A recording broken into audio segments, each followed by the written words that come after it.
13% of families in New Jersey struggle to put food on the table. The hunger problem now heightened amid the outbreak.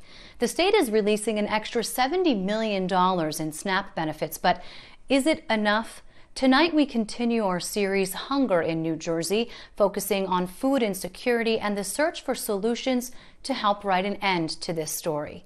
Raven Santana reports on how folks at the community food bank are keeping vulnerable residents fed even in the toughest of times.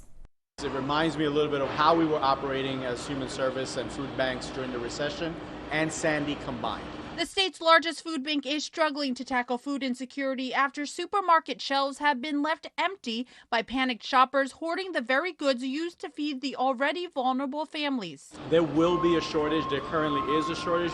But I think more important than the shortage is there's an increase in need. That is the new reality. We see it increasing before it stabilizes. Yesterday's numbers alone point to 1,500% increase in the unemployed in New Jersey alone. Carlos Rodriguez is the president and CEO of the Food Bank of New Jersey. Prior to the outbreak, they were serving 900,000 food insecure New Jerseyans.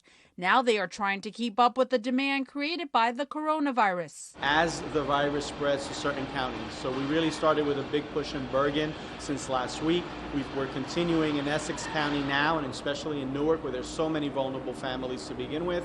But also in Atlantic County, we were distributing, and our distribution increased immediately the day after the casinos closed. That's 8,000 people that immediately found themselves without income. Plus implementing new safety measures that include social distancing, wearing masks, gloves, and the need to train his volunteers to recognize coronavirus symptoms, all significantly impacting production in the massive food hub. So what we used to do in about an 8 or 10 hour shift now is spread out over 24 hours. Rodriguez says the food bank is moving enough food to provide nearly 6 million meals a month.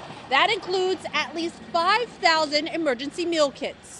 It's the food for the pantries and the programs that can still receive it and put it in bags and give it to our neighbors that are in need. And it's also many more of the meal kits that you see behind us that we've prepared. Meal kits that have enough food for about 40 meal servings, which is what we want. We want families to have what they need so they can then shelter in place the way we're asking everyone who's not essential to do. Some relief could be provided by the New Jersey Supplemental Assistance Program, who recently announced it's distributing $70 million in extra SNAP benefits over the next 2 months to help more than 200,000 households buy groceries. While the food bank welcomes the support, Rodriguez says the demand for food will continue well after the outbreak is resolved. In Hillside, Raven Santana, NJTV News. Funding for Hunger in New